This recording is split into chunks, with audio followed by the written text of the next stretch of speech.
Yo, yo, yo. It is INT Intrinsic, and this is another Pro Antagcast podcast to celebrate the release of my new upcoming album, Pro Antagonist, dropping real soon, featuring bonus disc UGH 76.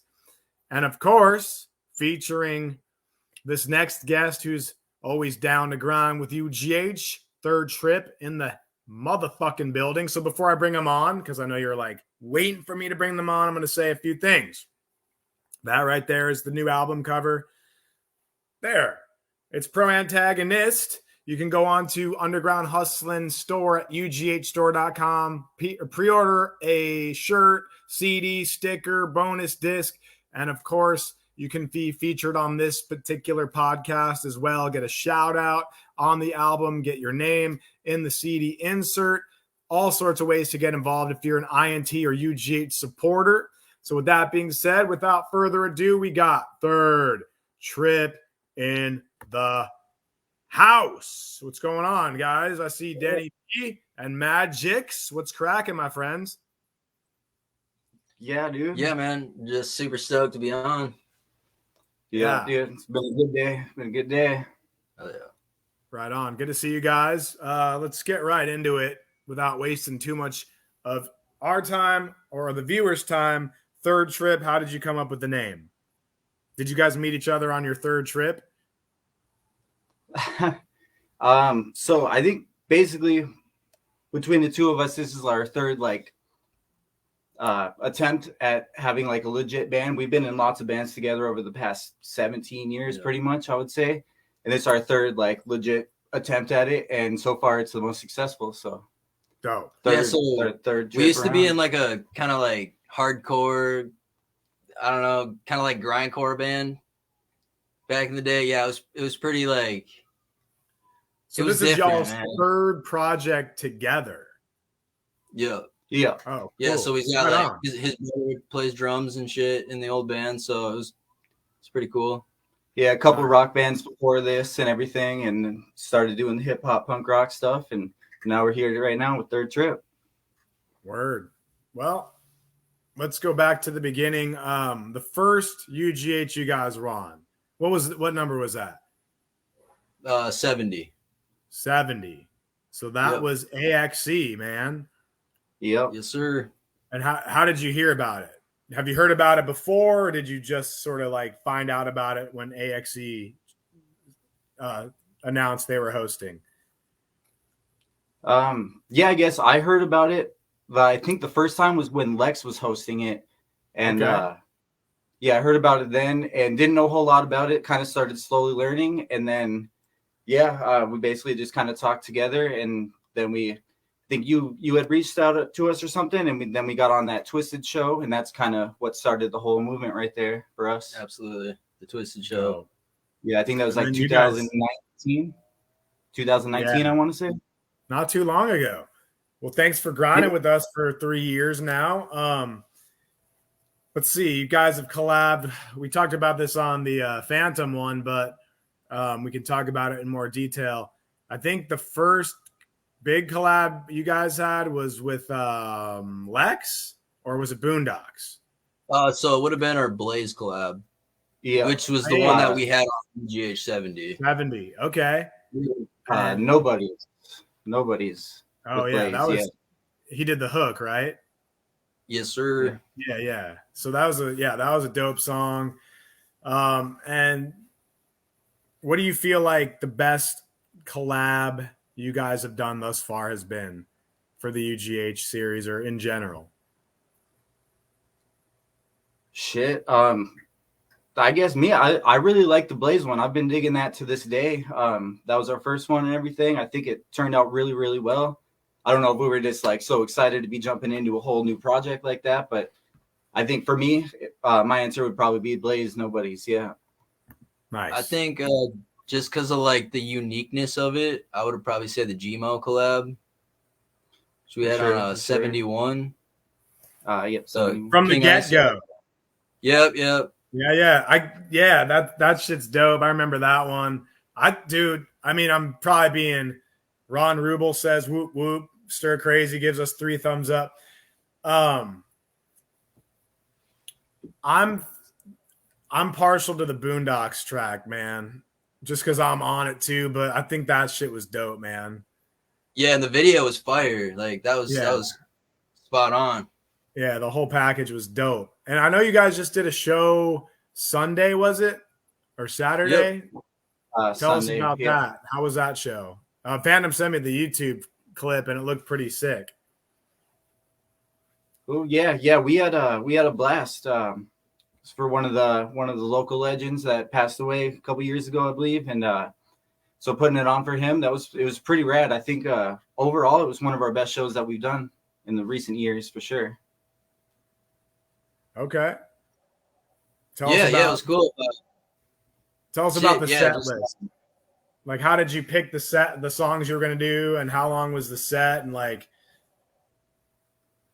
Yeah, so initially we had a 21-minute set, and it was going to be all of our pop punk shit that we just dropped an album called The Annoyance of Life, and it's like a whole pop punk album. Nice. And hell yeah. And yeah, so we're more or less just performing everything on that album. They wanted us to cut our set down to like 10 minutes. But we told them we would just open if we could just play our whole 21-minute set. So they let us just go on first. And we got to bust out a 21-minute set. Yeah, it was majority of the songs from the new album too. It's straight up pop punk music. Pretty much no hip hop influence on this one, which is kind of a first for a full length album for us. And played majority of the tracks on it. And yeah, I think it was a success. It was a pretty giant stage too, compared to our previous ones. So explain the production process on the pop punk record. So basically we'd all do it all in-house here at my apartment, and just finding some cool beats and everything, and basically just recording it in the other room right behind us here in my little closet. And all pretty much in-house done. So you're doing the beats there, or you're getting them and adding guitar. Like, how do you get the pop punk sound? So they're pretty much all made up for the most part. They got all the instruments on the instrumental itself already, like the guitar and everything, pretty much all laid out there for us. And then we'll sit and right to it, and then jump in that bedroom back there and then start going. Nice. And, mix it all ourselves and everything. There's no third party. There's no nothing. It's just the two of us right here. So this album is out right now?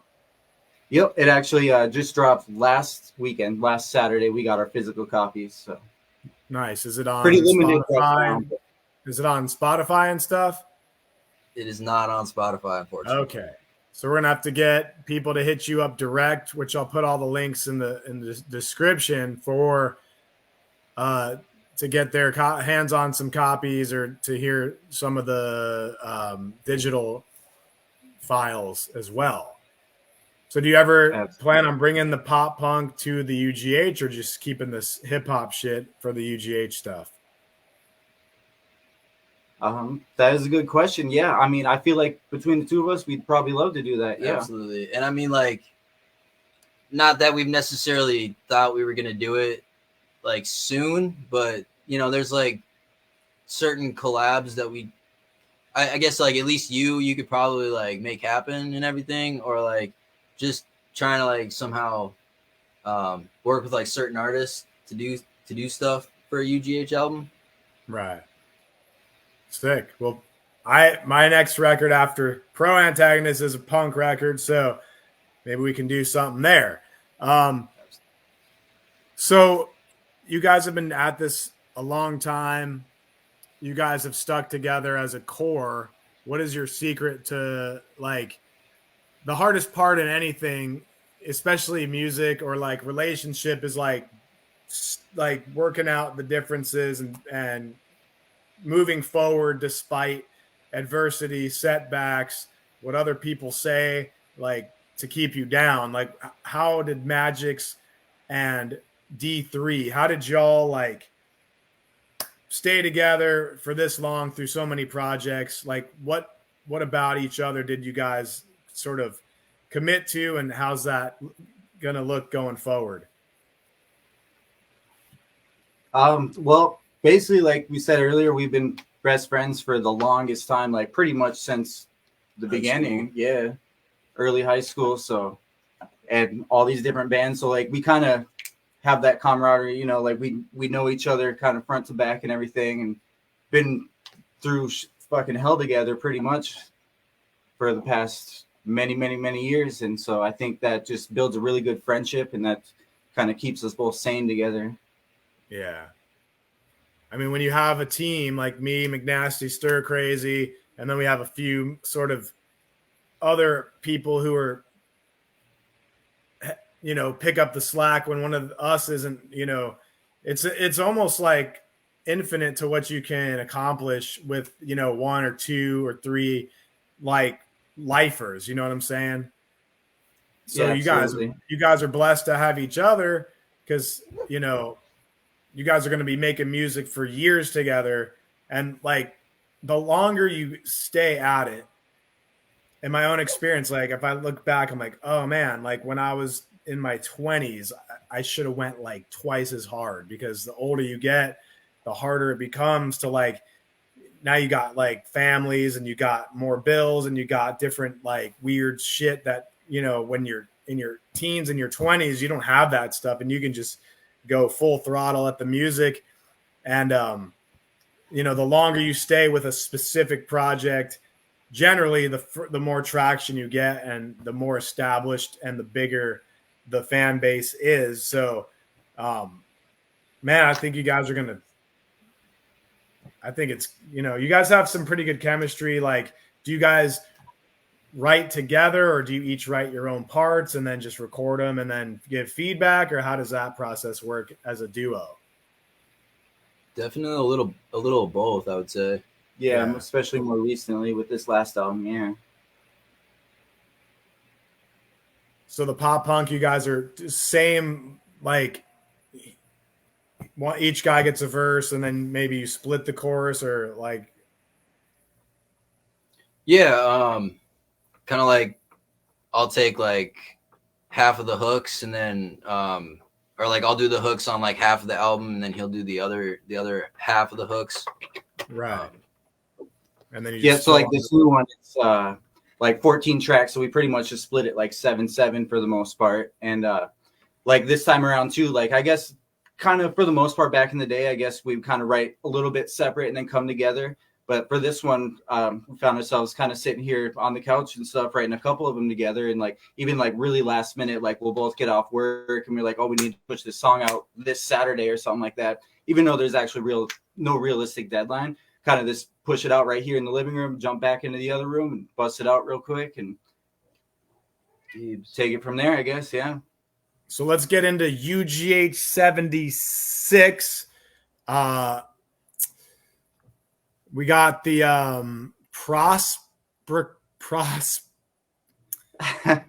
had to look that word up because when you sent the different subjects you wanted the track to be about, prospercution was the one that's, I don't even know if you meant to say that. Yeah, right? Yeah, that's exactly. It is a real word. And so I looked it up and I was like, oh, damn, this is a good idea. This is a good direction for a song. So I laid like, it's kind of like a reggae type of hook. And then we got on that track, we got Void on there and Y'all. So that's like a family track right there. So A, how did you go about picking the beat? B, how did you come up with that concept? And C, why did you choose Void for that second verse or third, whatever, you know, the featured verse on there? The beat. Yeah. I definitely was looking through Stir Crazy's catalog and man, like I just heard this beat and like it didn't have a name, so I had to like memorize the code or whatever. Yeah. And man, I was listening to it and I was just like, fuck, this is fire. Hit him up, got the beat, and then I assumed he'd be down for it. He hadn't heard it yet, but he loved it. And then yeah, I guess yeah, and Void, you know, we've listened to him in the past and everything, and thought it was a pretty good fit. And obviously with the Stir Crazy beat and everything, and then having you on it, pretty much like 99% of the other collabs that we've been doing. So that was just kind of a perfect little fit. And like you said, family track. And I didn't think about it that way at first, and that's a really good conclusion to that. Yeah. I like that. And then what did you Prospercution? Whose idea was throwing that concept in the mix? That's Denny over here. Yeah, man. I've never even heard of the word, to be honest. Like you said, I never heard of it before. I'm learning new shit every day with this guy over here. Now, I don't know. I think it's an urban dictionary word, right? Is it not? It's not Webster's. I think I found that one on Urban. Right. It's definitely an urban. Okay. Almost kind of. I would call it almost like slang. It is slang. Anything on Urban is. Yeah. So how did you come up? Like, where did you first hear that word, Prospercution? Man. Like, I didn't see it in any like context. I was just like, all right. Because like I said, the songs that we've been dropping with you lately and shit, and like, it just felt like something we knew, or at least I knew immediately, that I was like, all right, I'm trying to see what like Intrinsic's going to do for like a hook on this. And this concept just was like stuck in my fucking head, man. It was in my mental. So I was just like, all right, I just gotta like let somebody else know about it, basically. Yeah, it's one of those songs for those who haven't heard it, which is 99% of you, because I'm the only one who's heard it, Void and Stir Crazy and you guys. But the chorus doesn't really have a beat. It's one of those tracks where it's like the beat cuts out for the chorus. So that's something new for me. I usually like the chorus to explode. So it was kind of fun and refreshing to hit a chorus that didn't have like the snare on every 2 and 4. So I think Void killed it. I think you guys killed it. I think we put it together good and kind of that one. I stretched the verse out or the chorus out because Stir Crazy I think had a 6-bar chorus, so I made it 8 because 6 is kind of weird to me. It's also not long enough to sort of getting stuck in the head. So yeah, man, that shit's dope. And then you guys, SLC Punk, I know we explained in the Avatar post like why you chose that, but tell us why you chose the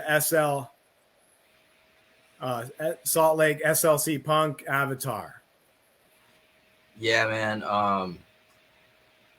I mean, like, so that's like probably one of my favorite movies in general, but like, I was like, it's either SLC Punk 1 or 2, and it was just, that was the one. I was like, just from a perspective of punk rock in general, it was like, all right, that's the original, like that movie kind of died with like the old punk heads, and then like the new one. It really did, man. It really did. Yeah. And then we got Magic's with the American Ultra, right? Yep. I'm gonna pop those up here just so everyone can see. So there's what. Oh, okay. There's the original. Yeah, that's the original. Yep. And then we got what happened, what we did with it. So you guys can see, like, those of you never done UGH, don't understand what it's all about. Like, this is what we turned that into. So we basically take the poster, the avatar, and then we Photoshop on the artist's face. As you can see, Jesse Eisenberg isn't quite as attractive as Mr. Magic's of Third Tripp. So we take Magic's face, put it on Jesse's body, and then the artist will draw over it and recolor it and then change the words. So I got Magic's right there. Tell us why you chose that. Yeah, I guess it's a movie. I think it was released in 2015, I want to say. But when I saw it for the first time, I heard about it from a coworker. He was kind of explaining it to me. He's like, dude, you got to watch this movie. You'd probably love it. And sure enough, I did. It turned into my favorite movie over time. It's like comedy action, like stoner comedy type deal. Like he's pretty much like smoking joints the whole time and getting attacked. And he's got like strategic little ways. He's like this ex like sleeper cell agent. And just goes around like stabbing people with spoons and shit. It's off the wall, man. I've never seen a movie with just that crazy aspect to it. That is crazy. So I'm guessing. So the spoon right there is not for heroin. Nope, not for heroin. I never saw the movie, so I looked at him like, oh, this guy's smoking cigarettes, weed, shooting up, and he's a carpenter. So I'm guessing the hammer's also a weapon. Right. Yeah, he actually works at a gas station, and he's like drawing this little comic or whatever. And I don't know. I just thought it was really cool. And so Jesse Eisenberg, main character, and then Kristen Stewart, the other main character. Ironically, my name is Mike, and his name is Mike in the movie, and his girlfriend, the other main actor, is named Phoebe, and that's actually the name of my fucking cat over there drinking some water. Wow. So yeah, that's how I got her name from it, and just fell in love with the fucking movie. It's a blast. And then I'd recommend it. It sounds like Super Bad, Pineapple Express, like Half Baked, one of those classic stoner movies. But you probably think it's the best classic stoner movie.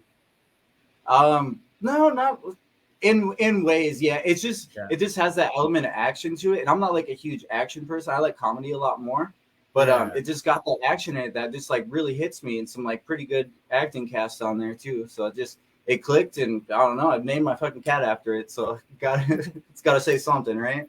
I think Half Baked got to be my all-time. I watched that movie so many times back in the day. And so then we'll just show you the SLC Punk, Danny D up in the house, D3.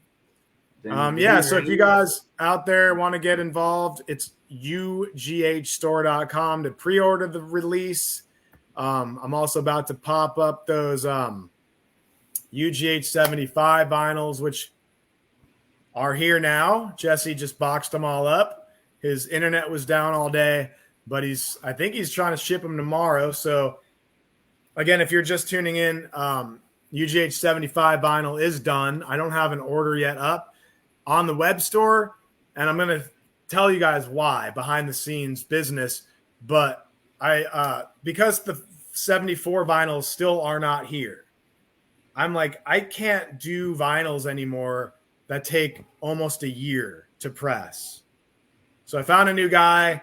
I didn't want to put him up for pre-order until I got the vinyls, until Jesse confirmed that they are good to go. And we got them today, and they're good to go. So, nice. Since you guys aren't really on Messenger, I'm going to show y'all some shots of these bad boys because they are quite tasty. I am going to put them up for pre-order. Those of you who are like, well, I didn't even get my 74 yet. Like, I totally feel for you, man. Trust me. I'm feeling more stressed than anyone because at the end of the day, it's all on me. You know what I'm saying? I got a lot more people depending on me to deliver product to them than you do, but there it is. 75 is done. I guarantee 72. That's the vinyl right there, side A. I think you guys are like somewhere on there. 75. There's the vinyl in the sleeve. What was your song on 75? Actually, I can tell you right now as I pull up the back jacket. You guys are okay. Days like this, there'll be days like this. I remember that shit. Produced by Monoxide, featuring HOF. So if you guys want to speak on that song while we just go through the arts, let me know what Days Like This, like what inspired that one. Yeah, I guess my part, if thinking back on it, I pretty much like just got out of the hospital on this like weekend bender that lasted about 3 years, drinking alcohol, and really kind of like fucked my body up in a lot of things. And it kind of was like a little awakening for me. And I'm still fighting it right now. Like 1 year sober though. So that's pretty rad. But yeah. Thank you. Yeah, pretty much, this, like if you look at the no last weed one, at all? No, I'm still smoking weed. Yeah. So you're California but, sober. That's what they call it. Yep, Cali sober. Right. Yep. All right. Yep. I actually got it written down on my refrigerator over there. I tag my refrigerator all the time, and that's you can't see it, but it looks pretty cool. It's a little big Cali sober sign on there. Yeah, the alcohol is a motherfucker, bro. Like I haven't had a drink in probably 10 years or so, but that's the worst one, dude. You wake up feeling horrible. You do stupid things. It costs a lot of money. It kills your liver. I never heard a success story. Like I heard like I did ayahuasca and I saw everything in perspective, or I did some mushrooms and I connected to God. Weed is a little more habitually used than some of those other ones, but I've never heard a success story using alcohol except I met drunk. I you don't hear like, oh, I found alcohol and like my finances tripled, my relationship got better, and my kids like me more. Never heard that. So congratulations to you for staying off. And Denny, what was your verse on days like this? And we got to kind of wrap it up. My battery is extremely low. So let us know what your inspiration on your verse on this UGH 75 vinyl was all about. Yeah, I just kind of wrote a verse for the beat, like back when I got the beat, and then I had it written for quite a while. I sat on it, and I just, I just kind of practiced it. And then I guess as far as like HOF, HOF is a juggalo, man. So I was like, all right, this dude's awesome. I've been wanting to collab with him for a while, so I was like, all right, gonna see if he's down for this. And so now we got 2 songs with him, I guess. One with the UGH, and then one just kind of like under the table, just kind of a little side collab. Sick. So guys, third trip on Pro Antagonist, Pro Antagcast. We're at volume 6 already. Thanks for supporting. Is there any last shout outs you want to say before we shut down for the Yeah, man. Yeah, shout out Denny D over here for sticking by my side after all these years and through all the shit, especially within the past year, like I just mentioned and everything. It's been a hell of a year. It's been hard. It's been good though. Shout out to my cat. Shout out to you, Mr. Will over here. You're the man, dude. Shout out to both these dudes. Oh, shout out to Jesse, man. Well, shout out to Sir. Shout out to Stir Crazy. See him in the chat right there. That's shout out to Phoebe. I was like pointing earlier. I wasn't ignoring you. She was like puking, and then I was like kind of laughing because she was eating it. But shout out to Phoebe over here. Nice. Shout out to the shit-eating cat. Shout out to Third Trip, HOF, Void, and Stir Crazy, all McNasty, everyone down with the UGH. Yeah, the whole UGH camp, the the whole universe. Family. Yeah, we got Pro Antagcast signing out. Number 6 here. It's very late where y'all are at. Thank you for sticking around while I finished my to-do list for the day. And we'll see y'all soon on a future broadcast. Much love, many thanks, and peace out to y'all. All right, man. Later. Peace out, man.